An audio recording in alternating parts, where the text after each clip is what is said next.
Hello दोस्तों, कैसे हैं आप सभी लोग। आशा करता हूं कि बहुत अच्छे होंगे। दोस्तों, जैसा कि आप सभी को पता है कि इस समय पूरे देश में ही नहीं पूरी दुनिया में एक फिल्म जो पूरा तहलका मचा रही है, धमाका कर रही है अपने प्रदर्शन से, वो है फिल्म RRR। तो जैसा कि आपको पता है, काफ़ी लोगों ने ये मूवी देख लिया होगा। आशा करता हूँ कि आप सभी लोग इस one of the greatest and most awaited movie of the year थी, तो आप लोगों ने भी देख लिया होगा। बहुत ही काफ़ी अच्छी मूवी है ये आपकी RRR। तो इसके पीछे के जो सबसे दो बड़े सितारे दिखाए गए हैं इस मूवी में आपके, जिसका रोल इन्होंने प्ले किया है, वो है कुमारम भीम अल्लूरी सीताराम राजू, जो एक बहुत बड़े फ्रीडम फाइटर हुआ करते थे, स्वतंत्रता सेनानी हुआ करते थे हमारे देश के।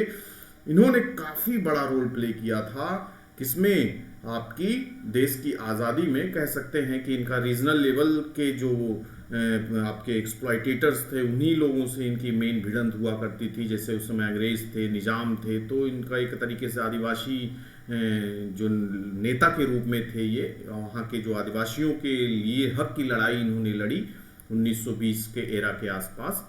तो ये सारी चीज़ें जो हैं, इनकी असली कहानी को हम जानने की कोशिश करेंगे, इनके बारे में पूरा एक तरीके से बायोग्राफी के फॉर्म में चीज़ें जानेंगे। जीवन परिचय इनका क्या है, कैसे कब जन्म लिए, पूरी सारी चीज़ें क्या थी, इनके पीछे की असली कहानी क्या है, सारी चीज़ों को जानने की कोशिश करेंगे। तो कुमारम भीम और अल्लूरी सीताराम राजू। कुमारम भीम का जो रोल प्ले किया आपने देखा होगा मूवी में, जूनियर NTR ने, और आपके अल्लूरी सीताराम राजू का रोल प्ले किया रामचरण। तो बहुत ही बेहतरीन मूवी, जो नहीं देखें वो भी जाके देखें और जानें इनके बारे में। ग्लोरीफाई किया गया है पूरी तरीके से फिल्म में, बहुत ही बेहतरीन मूवी है। तो ये है आपके अल्लूरी सीताराम राजू, जो एक तरीके से बहुत ही बेहतरीन आपके स्वतंत्रता सेनानी, बहुत ही ब्रेवेस्ट, बहुत ही ताकतवर, बहुत ही ज़्यादा ग्रेटेस्ट। ये है आपके भीमराम कुमारम भीम जिसको बोला जाता है, और ये है आपके कौन, अल्लूरी सीताराम राजू। तो एक तरीके से जो इनके आदिवासी लोग हैं, मेनली आदिवासी जो लोग हैं, इनको एक तरीके से भगवान का रूप मानते हैं। इनको उनके लिए एक तरीके से क्या थे, ये भगवान की तरह थे। भाई उनके हकों की लड़ाई लड़े, उनके लिए साहब भीमराव अम्बेडकर लोग मानते हैं, दलित के लोग उनको एक भगवान की तरह पूछते हैं। क्यों, उनके हक की लड़ाई लड़े, उनको समाज में दर्जा दिया, उनके द्वारा जो अंग्रेजों के द्वारा, निजाम के द्वारा जो सताए जा रहे थे, उनको उनसे उबारा, उनसे कष्टों से। तो ये इसलिए भाई इनका दर्जा काफ़ी हद तक मानव के रूप में भी, देवता के रूप में ये माने जाते हैं। तो इनको एक तरीके से मनयम का नायक बोला जाता है, वहाँ पे मनयम के नायक के रूप में बोला जाता है। और मेनली किस लोकेशन में हुआ करते थे, इनका था आंध्र प्रदेश के रहने वाले थे आपके अल्लूरी सीताराम राजू, और आज के समय का तेलंगाना से बिलोंग करते थे कुमारम भीम। तो इनके बारे में आपको पता है कि काफ़ी दिलचस्पी है सभी लोगों को जानने के लिए। तो इसी के आधार पे मैंने एक पूरे तरीके से तैयार किया है ताकि आपको पूरी जानकारी मिल सके इनके जीवन परिचय से रिलेटेड। तो जो आदिवासियों का जो जगह था, जिस जंगलों में रहा करते थे आपके आंध्र प्रदेश तेलंगाना वाले रीजन पे, तो वहाँ के रहने वाले आदिवासी इनको देखिए ईश्वर के समान मानते हैं। कहा जाता है कि अल्लूरी ने इनके मनयम इलाके के आदिवासियों को एकजुट किया था। अल्लूरी सीताराम राजू जो थे आपके, इन्होंने एकजुट किया सबको अंग्रेजों के खिलाफ लड़ने के लिए, जिससे अंग्रेजों के बीच खौफ पसर गया था। ठीक है ना, खौफ पसर गया। वहीं कुमारम भीम जो थे, ये गोंड समुदाय से, गोंड आदिवासी जो हुआ करते थे, गोंड आदिवासियों के अधिकारियों के लिए निजाम से मुकाबला किए। जो निजाम हुआ करते थे, उनकी पुलिस से सैनिक हुआ करते थे, उनसे इन्होंने काफ़ी लड़ाई किया। 1928 से लेके 40 के बीच लगभग 12-14 साल इन्होंने काफ़ी लड़ी। आपके निजाम की जो सेना पुलिस वगैरह हुआ करती थी, अंग्रेजों से भिड़े। अल्लूरी सीताराम राजू तो ऑब्वियस ही बात है, भी बहुत ही बड़े गोरिल्ला वॉर के लिए फेमस थे, छुप छुप के मारते थे। आपने भी मूवी में देखा होगा कितने अच्छे तरीके से इन्होंने परफॉर्म किया है। तो सबसे पहले हम जानेंगे कुमारम भीम के बारे में। तो कुमारम भीम का जो जन्म हुआ था, ये हुआ था 22 अक्टूबर 1902 को संकेलपी गांव में हुआ था। एक गोंड आदिवासी परिवार में जन्मे थे। उनके पिताजी का नाम था कुमारम चिन्ना। ठीक है ना, 18वीं-19वीं सदी में आदिवासियों को नई मुसीबत का सामना करना पड़ रहा था, क्योंकि एक तरीके से नए नए कानून वगैरह आ रहे थे, जंगलों को हटाया जा रहा था, काटा जा रहा था। तो यही जंगलों के संरक्षण के कानून आया था। ठीक है ना, उस पर आदिवासियों की ज़मीनें और खेत उनसे छीने जा रहे थे। उस वक्त हैदराबाद रियासत के जो निज़ाम थे, उनकी हुकूमत कुछ इस तरह थी कि एक तरफ तो निज़ाम के रजाकार जनता का शोषण करते थे और दूसरी तरफ अंग्रेज भी दमन का शिकार, मतलब दोनों तरीके से। आपको क्या कहते थे उस समय, निज़ाम की तो पहुंच पे थी गवर्नमेंट, एक तरीके से समझ लो। अब देसी रजवाड़े, राजे रजवाड़ों के बारे में आपने सुना होगा, तो निज़ाम भाई हैदराबाद के निज़ाम शुरू से चलते आ रहे थे। तो निज़ाम तो अपनी, उनकी खुद की सेना, खुद राजा थे भाई, उनकी सारी चीज़ें, तो वो अपना वहाँ के जंगल, वहाँ के जो लोग हुआ करते थे उनसे तो भाई पूरा तरीके से छोटे लोगों को एक्सप्लॉइट किया ही करते थे। उसके साथ साथ अंग्रेज का शासन तो था ही, तो अंग्रेजों का भी दमन की नीति का शिकार होना पड़ता था और आपके निज़ाम का भी। तो दोनों तरफ से इनको प्रॉब्लम्स क्रिएट होती थी और वो सब चीज़ें आगे आने वाली जनरेशन देखेगी जिसमें आपके कुमारम भीम रहेंगे। तो ऐसे मुश्किलों का सामना करने वाले गोंड वासियों में कुमारम भीम का परिवार भी था, obvious सी बात है, ठीक है ना। तो जब भीम 15 साल के थे तो संकेल्पी गांव में वन अधिकारियों और कारोबारियों की वजह से उनके परिवार को बहुत परेशानियां उठानी पड़ी। यानी बचपन से देखते आ रहे थे कि किस तरीके से उनको एक्सप्लॉइट होना पड़ रहा है, शोषित होना पड़ रहा है आपके निजाम से भी और अंग्रेजों से भी। फिर यहाँ पे अल्लम रजैया और साहू की एक किताब है कोमरून भीम, तो उसमें उन्होंने जिक्र किया है कि जब भीम के पिता गुजर गए तो उनका परिवार कहाँ चला गया, सूद्रपुर चला गया और वहाँ पे उन्होंने खेती वगैरह शुरू कर दी, ठीक है ना। जब ये अकेले पड़ गए तो यहाँ से निकल लिए, फसल तैयार हो गई। सादिक नाम के एक व्यक्ति ने उस जमीन पर अपना दावा किया जहाँ पे रहने लगे आपके ये सूद्रपुर में, तो खेती वगैरह करते थे। तो सादिक नाम के व्यक्ति ने यहाँ पे दावा कर दिया कि हमारा जमीन है, जिस पर भीम का परिवार खेती कर रहा था। उसने दावा किया कि उसके पास जमीन के कागजात हैं। तब भीम ने सादिक के सिर पर वार कर दिया। भाई लड़ाई झगड़ा हुआ होगा, उसके बाद वहां हंगामा मच गया और भीम भागकर वहां से निकल लिए आसाम चले गए। वो वहां के चाय बागान वगैरह में मजदूरी करने लगे, वहां पढ़ना लिखना भी उन्होंने सीखा, राजनीति और बगावत के बारे में भी पढ़ा। मतलब आसाम गए, वहां पे एक नया जीवन शुरू किया, फिर उसके बाद उन्होंने सारी चीज़ों को जानना शुरू किया कि क्या है दुनियादारी। फिर भीम ने असम के मजदूरों की बगावत में शिरकत की। मतलब वहां पर भी लोग एक्सप्लॉइट हो रहे थे हर जगह। मतलब ये तो है नहीं कि किसी एक एरिया, स्पेसिफिक एरिया, अपने अंग्रेजों का दमन नीति हर जगह था, हर जगह के किसान मजदूर सब परेशान किए जा रहे थे। तो वहां पर भी इन्होंने पार्टिसिपेट किया बगावत में, प्रोटेस्ट में। उन्होंने असम पुलिस ने भी उनको हिरासत में ले लिया, मगर भीम असम पुलिस को चकमा देके वहां से क्या कर लिए, निकल लिए, भाग निकले और आसिफाबाद के करीब कंकन घाट जा पहुंचे, ठीक है ना। वहां से उन्होंने निकल लिया और आसिफाबाद आगे पहुंचे। वहां वो लच्छू पटेल की शागिर्दी में काम करने लगे, ठीक है ना। बाद में भीम ने सोमबाई से क्या कर लिया, शादी कर लिया।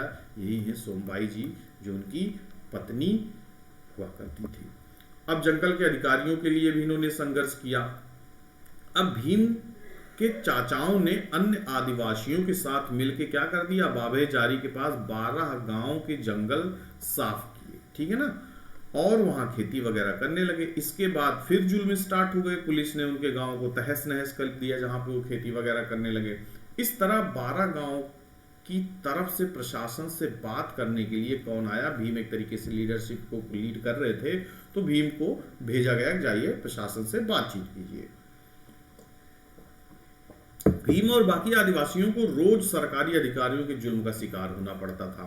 वो गुलामी की जो बोझ थी, वो अपनी ही बोई हुई फसल नहीं काट पाते थे, समझ लो। मतलब उनको एक्सप्लॉइट किया जाता था, इतना रेंट देना, नहीं आपको फसल उगाना है, तो ये सारी चीजें थी। उनका कहना था कि जंगलों पर उनके हक छीने जा रहे हैं। तब धीरे धीरे ये आगे बढ़ने लगे।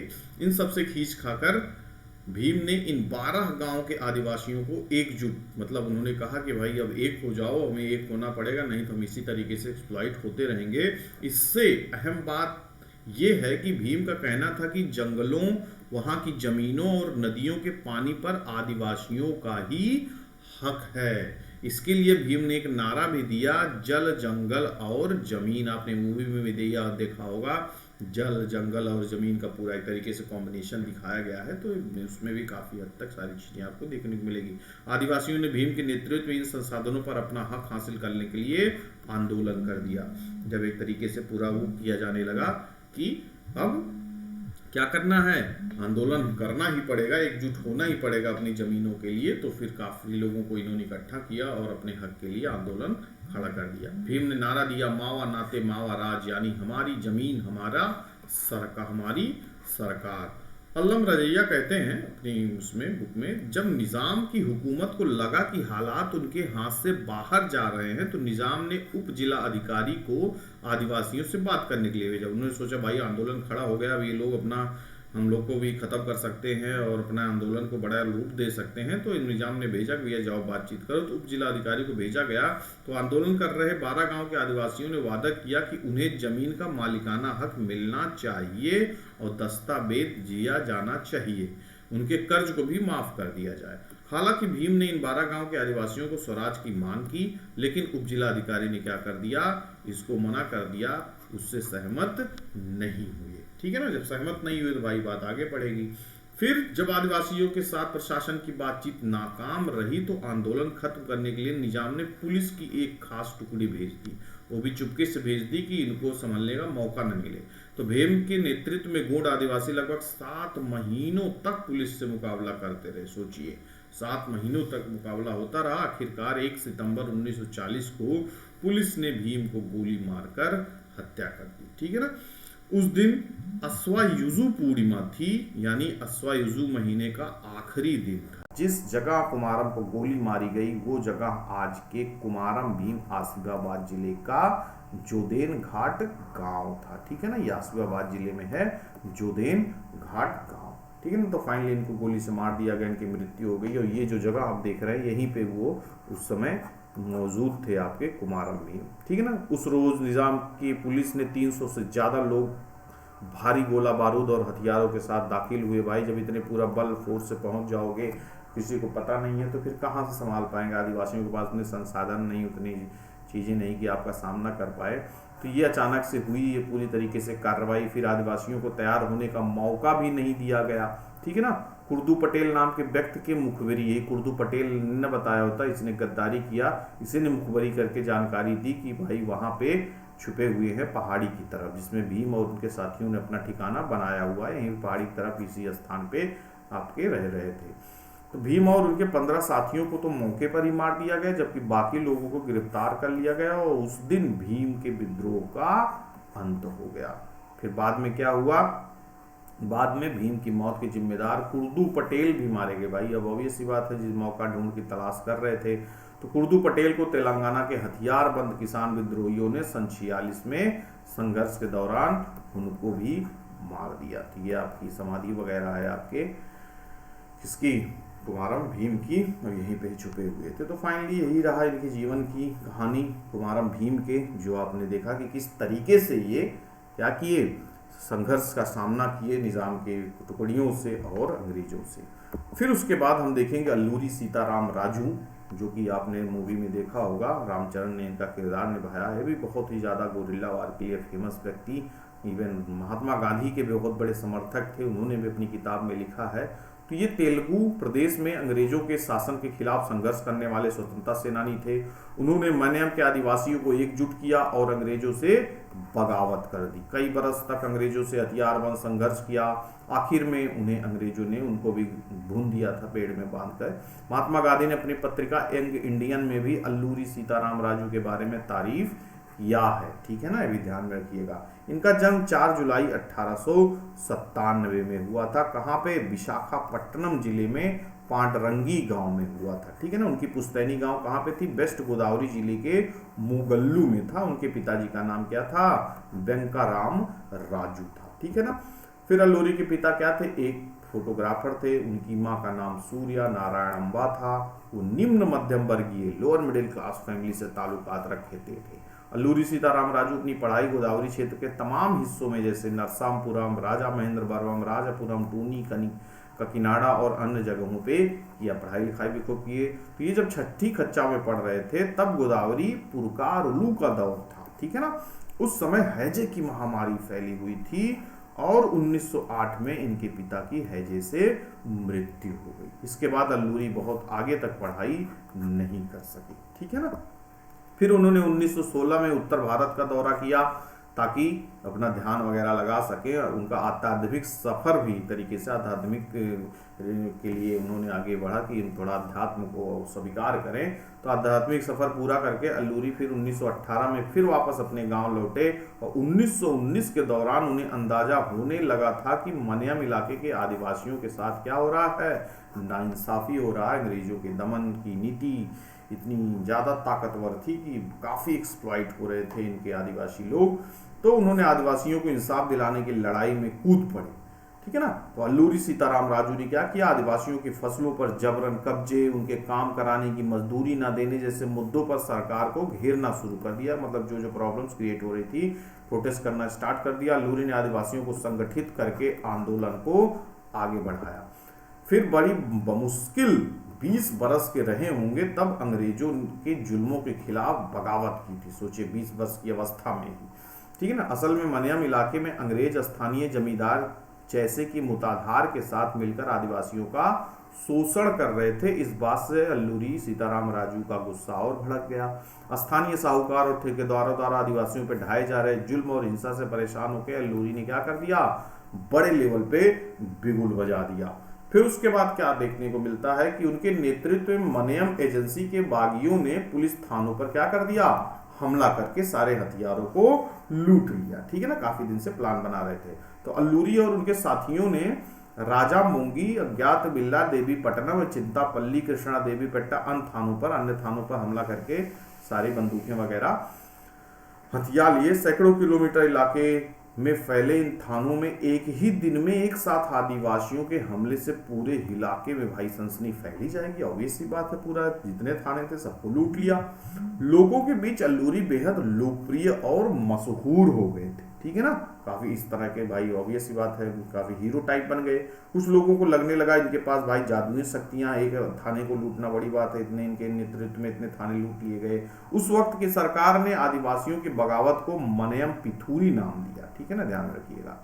ये सशस्त्र विद्रोह लगभग 3 साल तक चलता रहा और अल्लूरी सीताराम राजू आंदोलन का मुकाबला करने के लिए क्या हुए, पहले सरकार ने मालाबार स्पेशल पुलिस की टुकड़ी को भेजा इससे मुकाबला करने के लिए। जब ये पुलिस बल आंदोलन पर काबू पाने में नाकाम रहा तो इस इलाके में असम राइफल्स की एंट्री हुई। उन्होंने अल्लूरी को पकड़ लिया। मतलब छोटे मोटे टुकड़ियों से ये नहीं पकड़े जा सके। फिर सरकारी दस्तावेजों में दर्ज जानकारी के अनुसार जब एक मुठभेड़ में घायल अल्लूरी सीताराम राजू कोयरू के करीब मंपा नदी के किनारे अपने घाव को धो रहे थे, तभी उसी वक्त इनको क्या कर लिया गया, पकड़ लिया गया। हालांकि इस गिरफ्तारी के बाद अल्लूरी को जिंदा पुलिस थाने लाना चाहिए था, लेकिन इतिहासकार क्या कहते हैं, अल्लूरी ने जवानों की गिरफ्त से भागने की कोशिश की तो उन्हें क्या कर दिया गया, गोली मार दी गई, ठीक है ना। मेजर गुड़ाल नाम के अधिकारी ने अपनी रिपोर्ट में लिखा कि अल्लूरी सीताराम राजू को 7 मई 1924 को उस वक्त गोली मारी गई जब वो जवानों से लड़ने लगे और जवानों के लिए जान का खतरा पैदा हो गया, ठीक है ना।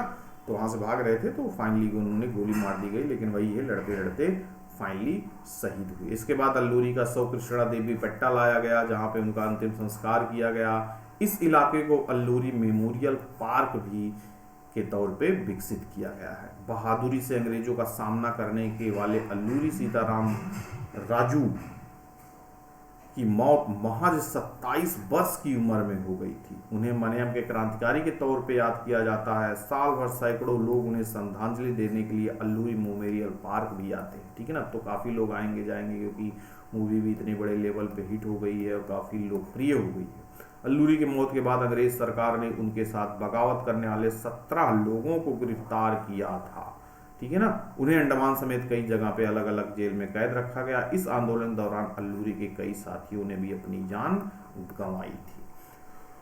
तो ये एक तरीके से पूरी जानकारी आपको हमने दिया अल्लूरी सीताराम राजू और आपके कुमारम भीम के बारे में। तो आशा करता हूँ कि सारी चीज़ें आपको समझ में आई होंगी और काफ़ी जानकारी आपको मिली होगी। अब आपका मेन काम क्या है कि ज़्यादा से ज़्यादा इस चीज़ को शेयर करें, लोगों को बताएं ताकि उनको भी सारी जानकारी मिले इसके बारे में और ज़्यादा से ज़्यादा इसके बारे में लोग अवेयर हो। ठीक है ना। तो मिलते हैं अगले सेक्शन में। आशा करता हूँ कि आपको चीज़ें पसंद आई होंगी और काफ़ी जानकारी आपको मिली होगी। Thank you to all of you. Good luck, bye bye, take care.